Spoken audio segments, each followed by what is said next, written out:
Hello दोस्तों, अगर आप यूपी पुलिस कांस्टेबल भर्ती 2026 की तैयारी कर रहे हैं तो ये वीडियो आपके लिए बहुत ही महत्वपूर्ण है। इस वीडियो में हम आपके लिए लेकर के आए हैं 50 इम्पोर्टेंट एमसीक्यू जिसमें कि आपको जीके और जीएस मिलेगा और इसमें 10 प्रश्न ऐसा है, पहला 10 प्रश्न को रखा गया है यूपी से रिलेटेड, जो कि आपके एग्जाम में यूपी से रिलेटेड लगभग 7 से 8 प्रश्न आने वाला है। इसलिए आपके लिए 10 प्रश्न पहला रखा गया है यूपी से रिलेटेड जीके का। उसके बाद बाकी का 40 क्वेश्चन ऐसा होगा जो कि प्रीवियस ईयर क्वेश्चन होगा और इसमें कुछ क्वेश्चन 10% 20% क्वेश्चन क्या होगा, एग्जाम ओरिएंटेड क्वेश्चन, जो कि एग्जाम में आने की संभावना ज़्यादा है, वैसा क्वेश्चन को डिजाइन किया गया है। और आपका ये सेट नंबर क्या है, तो ये सेट नंबर आपका 5 है। इसके पहले हम 4 सेट आपको दे दिए हैं, अगर आप वो नहीं देखें तो वो भी आप देख लीजिए। आपके लिए हम प्लेलिस्ट को बना दिए हैं, आप आसानी से ढूंढ करके पूरा का पूरा प्लेलिस्ट को देख लीजिए। उसके बाद अगर आप टोटल हमारा लगभग आपको हम 50 से ज़्यादा सेट देने वाले हैं, अगर आप पूरा का पूरा पढ़ लेते हैं तो आपका जीके जो है अधिकतर यहीं से पूछा जाएगा। क्वेश्चन इससे बाहर देखने के लिए लगभग आपको नहीं मिलेगा।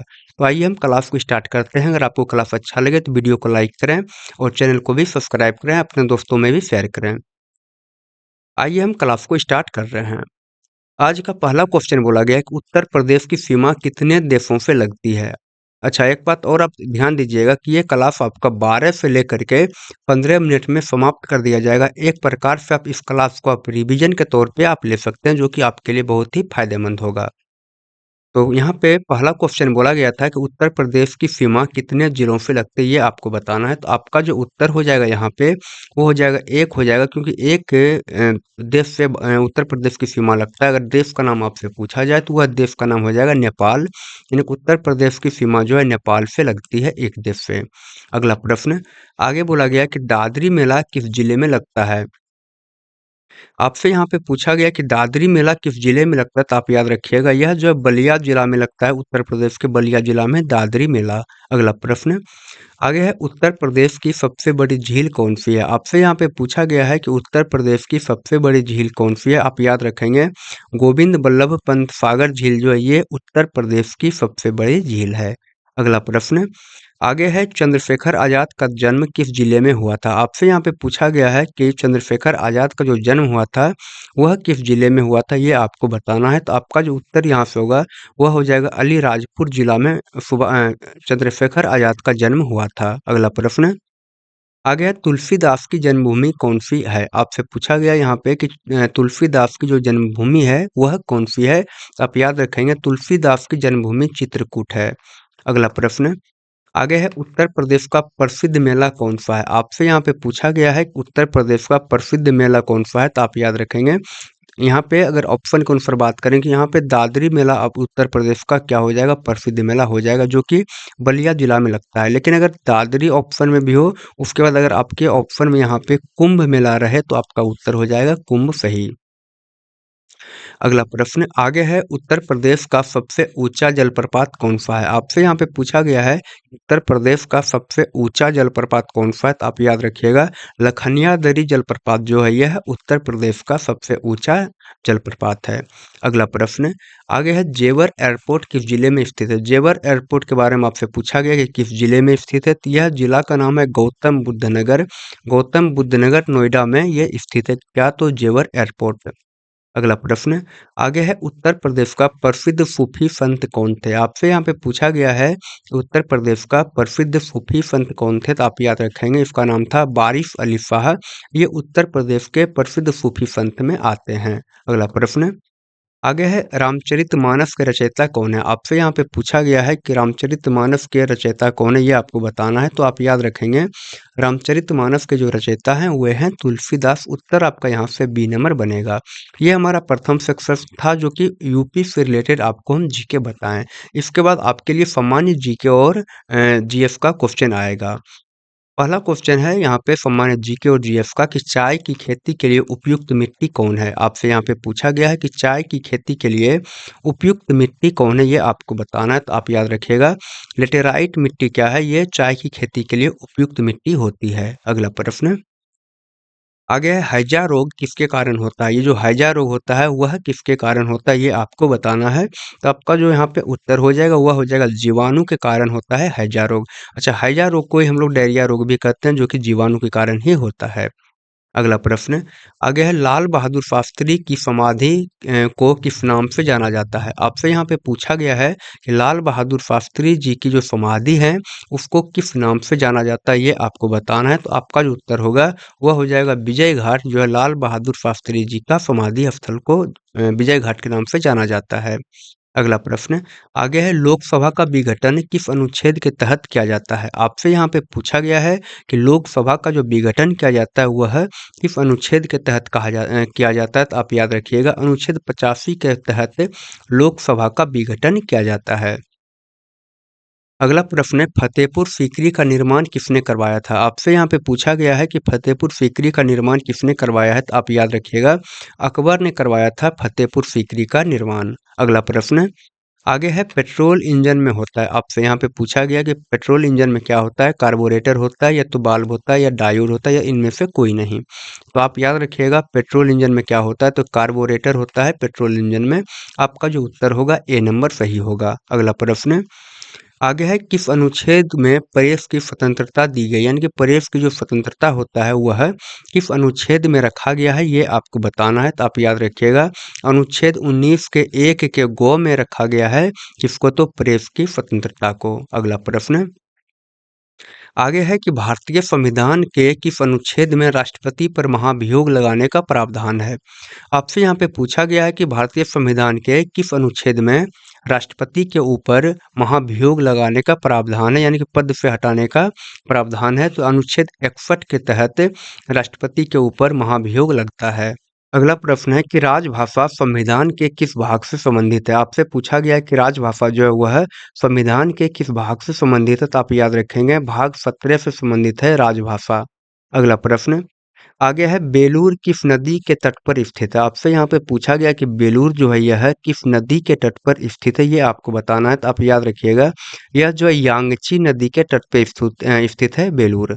अगला प्रश्न आगे है, हेवी इलेक्ट्रिकल्स का संबंध किस स्थान से है? आपसे यहाँ पे पूछा गया है कि हेवी इलेक्ट्रिकल्स का संबंध किस स्थान से है? तो आपका जो यहाँ पे उत्तर हो जाएगा वह हो जाएगा भोपाल से, कि भोपाल में क्या है, तो हेवी इलेक्ट्रिकल्स का स्थित है। अगला प्रश्न आगे है, दांत का डॉक्टर किस दर्पण का प्रयोग दांत पर प्रकाश संकेंद्रित करने के लिए करता है? आपसे यहाँ पे पूछा गया कि दांत का जो डॉक्टर होता है वह कौन सा दर्पण का प्रयोग दांत पर प्रकाश को संकेंद्रित करने के लिए करता है? तो आप याद रखेंगे इसके लिए आपका जो उत्तर होगा अवतल दर्पण का उपयोग करता है। दांत का डॉक्टर हो जाए या तो नाक का, कान का, ये सब जो डॉक्टर है किसका उपयोग करेगा, तो ये करता है आपका अवतल दर्पण का प्रयोग। अगला प्रश्न आगे है, किस ताप पर जल का घनत्व सबसे अधिक होता है? आपसे यहाँ पे पूछा गया है कि किस ताप पर जल का घनत्व सबसे अधिक होता है? तो आप याद रखिएगा 4 डिग्री सेंटीग्रेड पर जल का जो है तापमान, जल का जो घनत्व है वो सबसे अधिक होता है। अगला प्रश्न आगे है, किस अनुच्छेद के तहत बाल श्रम का निषेध किया गया है? यानी कि बोला गया यहाँ पे कि कौन सा अनुच्छेद के तहत बाल श्रम का निषेध किया गया, ये आपको यहाँ पे बताना है। तो आप याद रखिएगा अनुच्छेद 24 के तहत बाल श्रम का निषेध किया गया है। अगला प्रश्न है कि भारतीय संविधान के किस भाग में नागरिकता से संबंधित अधिकार प्रदान किए गए हैं? आपसे यहाँ पे पूछा गया है कि भारतीय संविधान के किस भाग में नागरिकता से संबंधित अधिकार प्रदान किए गए हैं? तो आप याद रखेंगे भाग 2 में क्या है, तो भाग 2 में भारतीय संविधान के भाग 2 में नागरिकता से संबंधित अधिकार को प्रदान किए गए हैं। अगला प्रश्न आगे है, तमस के रचनाकार कौन है? आपसे यहाँ पे पूछा गया है कि तमस के रचनाकार कौन है, ये आपको बताना है। तो आप याद रखिएगा इसका जो रचनाकार है उसका नाम है भीष्म साहनी, ये है तमस के रचनाकार। अगला प्रश्न है कि उच्च ताप मापने के लिए किसका प्रयोग किया जाता है? आपसे यहाँ पे पूछा गया है कि उच्च ताप को मापने के लिए किसका प्रयोग किया जाता है? तो आप याद रखिएगा पायरोमीटर का प्रयोग किया जाता है उच्च ताप को नापने के लिए। अगला प्रश्न आगे है, निम्नलिखित में कौन सी नदी डेल्टा का निर्माण नहीं करती है? आपसे यहाँ पे पूछा गया है कि कौन सी नदी डेल्टा का निर्माण नहीं करती है? तो आप याद रखेंगे कि नर्मदा नदी जो है यह डेल्टा का निर्माण नहीं करती है, बाकी सब नदी जो है ये डेल्टा का निर्माण करती है। अगला प्रश्न आगे है, चावल में अधिकतम मात्रा किसकी होती है? चावल जो होता है उसमें अधिकतम मात्रा किसकी होती है, ये आपको बताना है। तो आप याद रखेंगे चावल में सबसे अधिक कार्बोहाइड्रेट पाया जाता है, जो कि आपका उत्तर सी नंबर सही होगा। अगला प्रश्न आगे है कि किस अनुच्छेद के तहत अस्पृश्यता का अंत किया गया है। आपसे पूछा गया यहाँ पे कि किस अनुच्छेद के तहत अस्पृश्यता का अंत किया गया है, तो आप याद रखेंगे अनुच्छेद 17 के तहत अस्पृश्यता का अंत किया गया है। अगला प्रश्न आगे है अनुच्छेद 360 का संबंध किससे है। आपसे यहाँ पे पूछा गया है कि अनुच्छेद 360 का संबंध किससे है, ये आपको बताना है। तो यहाँ पे जो आपका उत्तर हो जाएगा, यह वित्तीय आपात से संबंधित है, अनुच्छेद 360 है। अगला प्रश्न आगे बोला गया है यहाँ पे कि संसार का कठोरतम पदार्थ कौन सा है। अगर आपसे पूछ ले कि संसार का कठोरतम पदार्थ कौन सा है, तो आप यहाँ पे जो सही करेंगे आपका उत्तर होगा वो यहाँ पे क्या, तो हीरा हो जाएगा आपका सही उत्तर, कि संसार का सबसे कठोरतम पदार्थ क्या है, तो हीरा है। लेकिन अगर आपसे पूछ ले कि संसार का सबसे कठोरतम तत्व या तो धातु पूछ ले कौन सा होगा, तब आप याद रखेंगे यहाँ पे प्लेटिनम आपका सही उत्तर हो जाएगा। अगला क्वेश्चन है कि किस सुल्तान ने अपनी राजधानी दिल्ली से स्थानांतरित करके देवगिरी में स्थापित किया था। आपका क्वेश्चन है यहाँ पे कि किस सुल्तान ने अपनी राजधानी को दिल्ली से स्थानांतरित करके देवगिरी में स्थापित किया था, तो ये आपको बताना है। तो आपका जो उत्तर होगा यहाँ पे यह हो जाएगा, मोहम्मद बिन तुगलक ने ही अपना राजधानी को दिल्ली से परिवर्तित स्थानांतरित करके देवगिरी कर दिया था। अगला प्रश्न आगे है, संविधान के किस अनुच्छेद का संबंध संविधान संशोधन से है। आपसे यहाँ पे पूछा गया है कि संविधान के किस अनुच्छेद का संबंध संविधान संशोधन से है, तो जो आपका उत्तर यहाँ पे होगा वह हो जाएगा अनुच्छेद 368 का। संविधान किससे है संबंधित, ये संबंध किससे है इसका, अनुच्छेद 368 का, यह है संविधान के संशोधन से। अगला प्रश्न आगे है, मयूर तख्त को किस मुगल शासक ने बनवाया था। आपका यहाँ पे प्रश्न आपसे यहाँ पे पूछा गया है कि मयूर तख्त को किस मुगल शासक ने बनवाया था, तो यहाँ पे जो आपका उत्तर होगा वह हो जाएगा जहांगीर मयूर तख्त को बनवाया था। अगला प्रश्न आगे है कि संघ नाम एवं राज्य के क्षेत्र का वर्णन, बोला गया संघ नाम एवं राज्य क्षेत्र का वर्णन किस अनुच्छेद में किया गया है। आप इसके लिए याद रखिएगा अनुच्छेद 1 में ही किया गया है, संघ नाम एवं राज्य क्षेत्र का वर्णन। अगला प्रश्न आगे है, संविधान के किस भाग में मूल कर्तव्य का वर्णन किया गया है। आपसे यहाँ पे पूछा गया है कि संविधान के किस भाग में मूल कर्तव्य का वर्णन किया गया है, तो आप याद रखेंगे भाग 4 के ए या भाग 4 के क में संविधान के मूल कर्तव्य का वर्णन किया गया है। अगला प्रश्न आगे है, चीनी यात्री हैन सांग किसके दरबार में आया था। यहाँ पे आपसे पूछा गया जो चीनी यात्री था हैन सांग, वह किसके दरबार में आया था, ये आपको बताना है। तो यह जो आया था वह हर्षवर्धन के दरबार में आया था, चीनी यात्री हैन सांग। अगला प्रश्न आगे है, संविधान के भाग 3 में किसका वर्णन किया गया है। आपसे यहाँ पे पूछा गया है कि संविधान के भाग 3 में किसका वर्णन किया गया है, तो आप याद रखेंगे कि यहाँ पे जो किया गया मौलिक अधिकार का वर्णन किया गया है संविधान के भाग 3 में। अगला प्रश्न आगे आपसे पूछा गया यहाँ पे कि कौन एक फसल रेशेदार फसल नहीं है। आपसे यहाँ पे पूछा गया कि कौन सा जो फसल है यहाँ पे वह रेशेदार यानी कि फाइबर युक्त यानी फाइबर वाला फसल, रेशा वाला फसल नहीं है, वो आपसे यहाँ पे पूछा गया। तो आप याद रखिएगा कि अरहर जो है वह रेशेदार फसल नहीं है, यह है दलहन।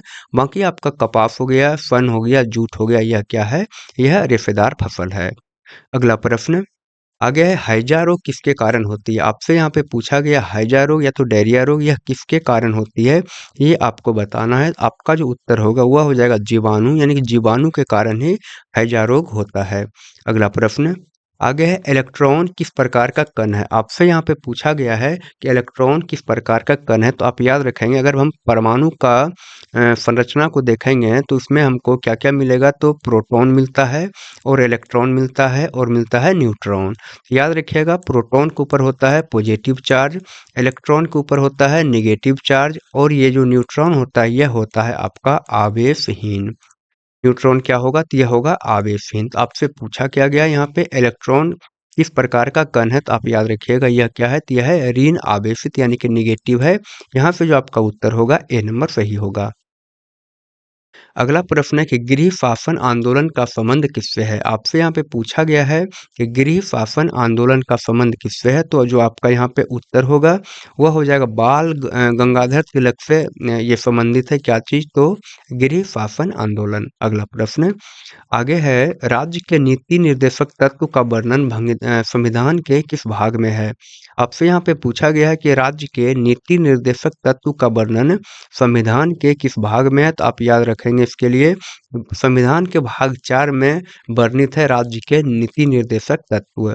अगला प्रश्न आगे है, पुर्तगाली यात्री नूनीज किसके दरबार में आया था? यहाँ पे जो आपसे क्वेश्चन पूछा गया है कि वह पूछा गया है कि पुर्तगाली यात्री जो है नूनीज वह किसके दरबार में आया था, ये आपको बताना है। तो आपका जो उत्तर होगा यह हो जाएगा अच्युत राय के दरबार में आया था। कौन? तो पुर्तगाली यात्री नूनीज।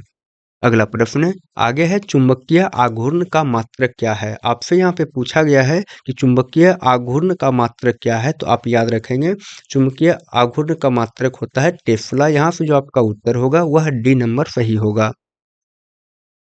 अगला प्रश्न है आपके लिए कि संविधान संशोधन का संबंध संविधान के किस भाग से है? आपसे यहाँ पे पूछा गया है कि संविधान संशोधन का जो संबंध है वह किस भाग से है? तो आप यहाँ पे बताएंगे भाग 20 से संबंधित है। क्या? तो संविधान संशोधन। अगर आपसे अनुच्छेद पूछ ले ये हो जाएगा अनुच्छेद 360 से संबंधित 368 से संबंधित है संविधान संशोधन 368 से। अगला प्रश्न आगे है, जिम्बाब्वे का प्राचीन नाम क्या है? आपसे यहाँ पे पूछा गया है कि जिम्बाब्वे का प्राचीन नाम क्या है? तो आप याद रखिएगा दक्षिण रोडेशिया जो है जिम्बाब्वे का प्राचीन नाम है। क्या है प्राचीन नाम? तो दक्षिण रोडेशिया। अगला प्रश्न आगे बोला गया है, पीठ संप्रास का संबंध किस खेल से है? आपसे यहाँ पे पूछा गया है कि पीठ संप्रास का संबंध जो है वह है किस खेल से है? तो आप याद रखिएगा यह जो है इसका संबंध टेनिस खेल से है, पीठ संप्रास का। अगला प्रश्न आगे है, संविधान के किस अनुच्छेद के में वित्त आयोग के गठन का वर्णन किया गया है? आपसे यहाँ पे पूछा गया है कि संविधान के कौन सा अनुच्छेद में वित्त आयोग का गठन का वर्णन किया गया है? तो यहाँ से जो आपका उत्तर होगा संविधान अनुच्छेद 280 के तहत वित्त आयोग का गठन का वर्णन किया गया है। अब आप हमको बताइए कि आपको क्लास कैसा लगा। अगर आपको क्लास अच्छा लगा हो तो वीडियो को लाइक करें, चैनल को सब्सक्राइब करें और अपने दोस्तों में भी शेयर करें। हम मिलते हैं आपसे अगली क्लास में, तब तक के लिए बाय, थैंक यू।